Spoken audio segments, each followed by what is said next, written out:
Hello everyone, this is Anshu Mahlawat.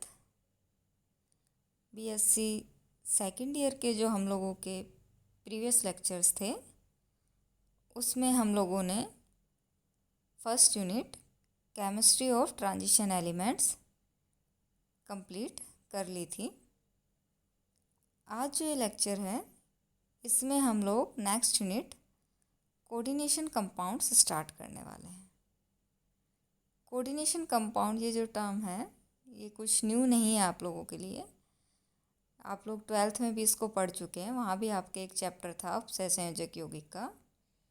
तो वही सब जो आप प्रीवियस क्लास में पढ़ चुके हैं, आज इस लेक्चर में हम वही बेसिक इंट्रोडक्शन उपसय संयोजक यौगिकों का पढ़ने वाले हैं। इससे जुड़ी हुई कुछ terms like ligand, central metal atom, formulas, वही सब हम आज इस लेक्चर में कंसिडर करेंगे। कोऑर्डिनेशन जो कंपाउंड होते हैं उपसय संयोजक यौगिक, आप सभी जानते हैं कि इनका जो नेम है वो इनमें बनने वाले बॉन्ड के बेस पे रखा गया है कि जो इन कंपाउंड्स में सेंट्रल मेटल एटम और आयन जो भी है उसके और लिगैंड के बीच में जो बॉन्ड बनते हैं वो कैसे बनते हैं, उपसहसंयोजक बंध। आप सभी जानते हैं उपसहसंयोजक बंध क्या होता है कि ये सहसंयोजक बंध की एक स्पेशल कंडीशन है जिसमें कि क्या होता है कि जो भी बॉन्ड बनाने के लिए इलेक्ट्रॉन डोनेट किए जाते हैं वो किसी एक ही एटम के द्वारा डोनेट किए जाते हैं। और इसमें बॉन्ड बनने वाले में एक एटम क्या होता है, एज ए डोनर बिहेव करता है और एक एज ए एक्सेप्टर। तो ऐसे बॉन्ड को हम क्या बोलते हैं, कोऑर्डिनेट बॉन्ड बोलते हैं। तो उपसहसंयोजक यौगिकों में भी यही होता है कि जो लिगैंड होता है वो क्या करता है, इलेक्ट्रॉन डोनेट करेगा, और जो सेंट्रल मेटल एटम है या आयन है वो क्या करेगा, इलेक्ट्रॉन को एक्सेप्ट करता है। तो इस तरह से इनमें बनने वाला बॉन्ड जो होता है वो कौन सा बॉन्ड बनेगा, कोऑर्डिनेट बॉन्ड इनमें बनता है।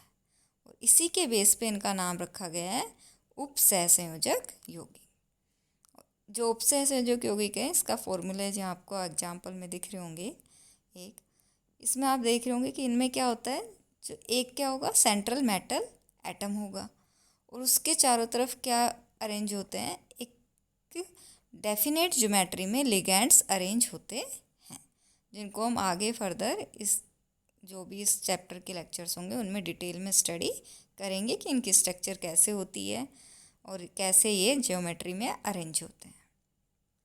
अब एक टर्म होती है द्विक्लवण या डबल सॉल्ट, और एक होता है कॉम्प्लेक्स कंपाउंड। कई बार ये क्वेश्चन पूछ लिया जाता है कि इन दोनों में डिफरेंस क्या होता है, डबल सॉल्ट में और कॉम्प्लेक्स कंपाउंड में क्या डिफरेंस। तो जो मेजर डिफरेंस है इनमें कि जो आपका डबल सॉल्ट होता है, द्विक्लवण होता है, उसमें जो मेटल होता है और जो आपका एनायन होता है उनके बीच में कैसा बॉन्ड बनेगा, उनमें बनेगा आयोनिक बॉन्ड। बट जो कॉम्प्लेक्स कंपाउंड होते हैं उनमें मेटल और लिगैंड के बीच में कौन सा बॉन्ड बनता है, कोऑर्डिनेट बॉन्ड बनता है। तो जो मेजर डिफरेंस है वो इनमें बॉन्ड का ही है कि इनमें आयोनिक बॉन्ड बनते हैं और इनमें कोऑर्डिनेट बॉन्ड बनता है। जो बाकी डिफरेंस है वो इन्हीं के कारण होते हैं कि बंध के प्रकार के कारण। अब जो दूसरा डिफरेंस हम कह सकते हैं वो ये है कि जो डबल सोल्ट होते हैं उसमें जो आयन होते हैं, चाहे वो धातु आयन हो चाहे ऋण आयन हो, वो सॉलिड स्टेट में तो उनकी स्टेबिलिटी होती है, बट जब आप उनका सॉल्यूशन बनाते हैं, जलीय विलयन बनाते हैं, तो ये क्या होते हैं, सेपरेट हो जाते हैं कैटायन और एनायन में। इनका इंडिविजुअल जो है एग्जिस्टेंस वो ख़त्म हो जाता है, इनका स्वतंत्र अस्तित्व जलीय विलयन में संभव नहीं होता। ये अलग अलग आयन के रूप में जलीय विलयन में रहेंगे।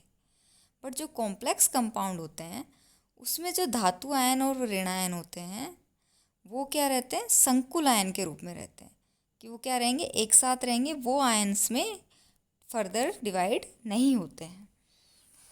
इसी तरह जो आपका द्विक्लवण है उसमें क्या है, धनायन और जो ऋणायन होते हैं वो कई प्रकार के हो सकते हैं। बट जो कॉम्प्लेक्स है उसमें जब आप धातु आयन और ऋणायन मिलके संकुल आयन बना लेते हैं तो फिर वो इंडिविजुअल आयन की फॉर्म में नहीं रहते, वो एक नया ही कॉम्प्लेक्स आयन बना लेते हैं। तो ये कुछ डिफरेंस थे जो आप अगर पूछा जाए आपसे कि द्विक्लवण और कॉम्प्लेक्स कंपाउंड में क्या डिफरेंस है तो आप इनको बता सकते हैं। अब कुछ टर्मिनोलॉजी हैं जो हम आगे के कोऑर्डिनेशन कंपाउंड के चैप्टर में हमें यूज आएंगी, हम उनको यहाँ पे ब्रीफली थोड़ा डिस्कस करेंगे। तो फर्स्ट टर्म जो है वो होती है कोऑर्डिनेशन एंटाइटी, या फिर जिसको हम बोलते हैं समन्वय मंडल। तो ये क्या चीज़ होती है कि आपको फॉर्मूलाज दिख रहे होंगे यहाँ एग्जाम्पल में। इसमें क्या कंसिडर करते हैं हम कोऑर्डिनेशन एंटाइटी में कि सेंट्रल मेटल एटम या आयन और साथ में जो लिगैंड होते हैं इनको हम एक ब्रैकेट में शो करते हैं जब हम उपसहसंयोजक यौगिक का फॉर्मूला लिखते हैं। तो इनका जो है ब्रैकेट के अंदर वाला पार्ट होता है जिसमें क्या क्या होते हैं, आपका एक तो होगा मेटल आयन और एक होगा आपका लिगैंड। इनको हम कंबाइंड फॉर्म में क्या बोलते हैं, समन्वय मंडल या कोऑर्डिनेशन एंटाइटी बोलते हैं। और ये जो कोऑर्डिनेशन एंटाइटी है ये पॉजिटिवली चार्ज भी हो सकती है, नेगेटिवली चार्ज भी और न्यूट्रल। इसमें तीनों ही के फॉर्मूलाज के एग्जांपल आपको यहाँ पे दिख रहे होंगे। जो सेकंड टर्म हमारे काम आती है, हमें कई बार सुनने को मिलती है उपसहसंयोजक यौगिक में, वो होती है कोऑर्डिनेशन नंबर या उपसहसंयोजक संख्या। ये क्या होता है कि सेंट्रल मेटल एटम जो आपका है उसके साथ लिगैंड कितने उपसहसंयोजक बंध बनाएगा उसे हम उसकी क्या बोलते हैं, उपसहसंयोजक संख्या कहते हैं। यहाँ पे आपको एग्जांपल में दिख रहा होगा कोबाल्ट हेक्सामीन के में कि कोबाल्ट के साथ कितने लिगैंड जुड़े हैं, 6 लिगैंड। और अमीन क्या होता है, एक मोनोडेंटेड लिगैंड होता है।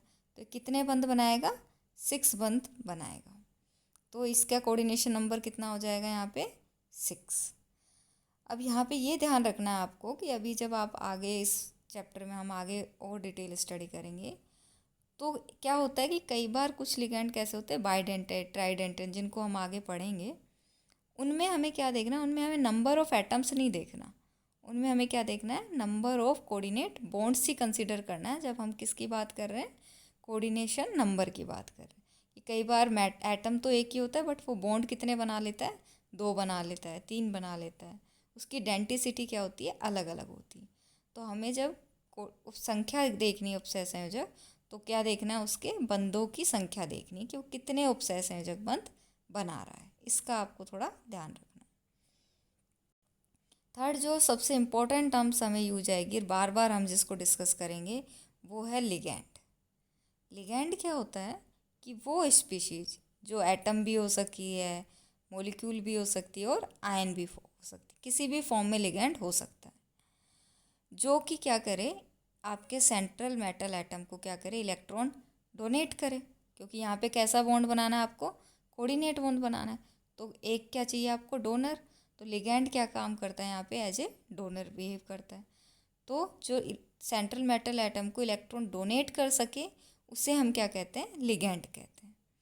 अब लिगैंड जो है उसमें बनने वाले बॉन्ड के बेस पे लिगैंड को हम फर्दर कुछ क्लास में डिवाइड करते हैं। जो सबसे पहले हम पढ़ रहे हैं वो है एक दंतुक या मोनोडेंटेड लिगैंड। ये क्या होते हैं, वो लिगैंड जो कि क्या करें, सेंट्रल मेटल एटम के साथ केवल एक ही उपसहसंयोजक बंध बनाए, उन्हें हम क्या कहते हैं, मोनोडेंटेड लिगैंड कहते हैं। और इनमें जर्नली एक ही बॉन्ड बनाएगा तो क्या रहेगा, केवल एक ही डोनर एटम या एक ही दाता परमाणु उपस्थित होता है। इसके कुछ एग्जाम्पल यहाँ पे आपको दिख रहे होंगे, साइनाइड, अमीन, क्लोराइडो और कार्बन। इसी तरह सेकंड टर्म है पॉलीडेंटेड या बहुदंतुक लिगैंड। नाम से ही पता चल रहा है, वो लिगैंड जो कि क्या करें, 2 या 2 से अधिक उपसहसंयोजक बंध बनाए, उन्हें हम क्या बोलते हैं, बहुदंतुक लिगैंड। और इनमें क्या होंगे, डोनर एटम एटलीस्ट एक से तो ज़्यादा आपको चाहिए, तभी वो एक से ज़्यादा बॉन्ड बना सकता है। तो डोनर एटम एक से ज़्यादा होंगे और उपसहसंयोजक बंधों की संख्या भी एक से ज़्यादा होगी।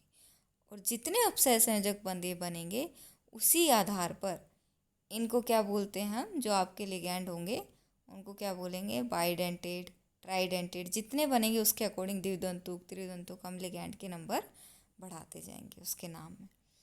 ऐसे इसके एग्जाम्पल हो सकते हैं एथिलीन, डायमीन, ऑक्सीलेटो एक्सेट्रा, जिनको हम आगे और टेबल में स्टडी कर लेंगे। थर्ड टर्म जो है लिगैंड्स का टाइप हो सकता है वो होता है एम्बीडेंटेड या उभयदंतुक लिगैंड। ये लिगैंड वो लिगैंड होते हैं जिनमें कि क्या हो, एक से अधिक दाता परमाणु उपस्थित हों, बट क्या एक टाइम पे सिर्फ एक ही दाता परमाणु बॉन्ड बना सकता है। इस चीज़ को समझिए आप यहाँ पे कि यहाँ पे क्या है, दाता परमाणु तो एक से ज़्यादा है, बट एक टाइम पे बॉन्ड क्या बना सकता है, एक ही परमाणु बना सकता है। एग्जाम्पल में जैसे हम समझे तो यहाँ पे आपको एग्जाम्पल दिख रहा होगा, फर्स्ट नाइट्राइटो और नाइट्रो, ये दोनों क्या होते हैं, एम्बिडेंटेड लिगेंड होते हैं। तो इसमें क्या है, दो डोनर एटम है, या तो ऑक्सीजन से बॉन्ड बन सकता है या फिर नाइट्रोजन से बॉन्ड बन सकता है। तो लिगैंड जब ऑक्सीजन से बॉन्ड बनाएगा सेंट्रल एटम के साथ तो इसका नाम होता है नाइट्राइटो। और जब ये ऑक्सीजन के थ्रू बॉन्ड बना रहा है तो फिर नाइट्रोजन के साथ ये बॉन्ड सेंट्रल मेटल एटम से नहीं बनाएगा। एक टाइम पे एक ही डोनर एटम बॉन्ड बनाता है, ये हमें ध्यान रखना है। जो हमारे ऊपर अभी हमने पढ़ा पॉलीडेंटेड, उसमें क्या होता है, उसमें एक साथ दो एटम से बॉन्ड बन सकते हैं, दो डोनर एटम से। बट यहाँ पे क्या है, यहाँ पे सिर्फ एक ही डोनर एटम से बॉन्ड बनेगा। जब नाइट्रो बॉन्ड बनाएगा तो किसके साथ जुड़ेगा, सेंट्रल एटम से, नाइट्रोजन के थ्रू, तब फिर ऑक्सीजन बॉन्ड नहीं बनाएगा। इसी तरह सेकंड एग्जांपल हम बोल सकते हैं थायोसाइनेटो का, जबकि किससे बॉन्ड बने, सल्फर से। और आइसोथायोसाइनेटो कब नाम होगा, जबकि बॉन्ड किससे बने, नाइट्रोजन से बने। तो ये कुछ एग्जाम्पल हमारे एम्बिडेंटेड लिगेंड के हो गए। अभी एक स्ट्रक्चर आपको दिखाई गई है, जो हमने टर्मिनोलॉजीज पढ़ी हैं अभी उपसहसंयोजक यौगिक की, उनको शो करते हुए। तो इस डायग्राम में आप देखिए, सबसे पहले आपको दिख रहा है K4 जो है। तो ये जो पोटेशियम है ये किसका काम कर रहे हैं, बाह्य आयन का, बाहरी आयन है, आउटर स्फीयर जिसे हम कहते हैं। दो चीज़ों में बांटते हैं हम इसको, आउटर और इनर स्फीयर। तो आउटर स्फीयर वाले में क्या है, पोटेशियम है, जो किसका काम कर रहा है, बाह्य आयन का। तो इसमें क्या होता है, जब आप कोऑर्डिनेशन कंपाउंड की बात कर रहे हैं तो एक कैटायन होगा और एक एनायन। अगर बाह्य आयन किसकी फॉर्म में, कैटायन की फॉर्म में, धनायन के रूप में, तो आपका जो संकुल आयन बनेगा, जिसे हम सामान्य मंडल में पढ़े, वो किसकी फॉर्म में होगा, ऋणायन के रूप में होगा। और अगर बाह्य आयन आपका ऋणायन के रूप में होगा तो संकुल आयन किसके रूप में होगा, धनायन के रूप में होगा। तो इससे तो हम फर्दर जब और एग्जाम्पल स्टडी करेंगे तो डिटेल में देख लेंगे, आपको समझ आ जाएगा जब आप और एग्जाम्पल देखेंगे। उसके बाद हम बात करते हैं समन्वय मंडल की, जिसे हमने अभी थोड़ी देर पहले पढ़ा, आपको एरो में दिख रहा होगा। समन्वय मंडल किसके अंदर लिखा है, एक ब्रैकेट के अंदर लिखा है, बड़े ब्रैकेट।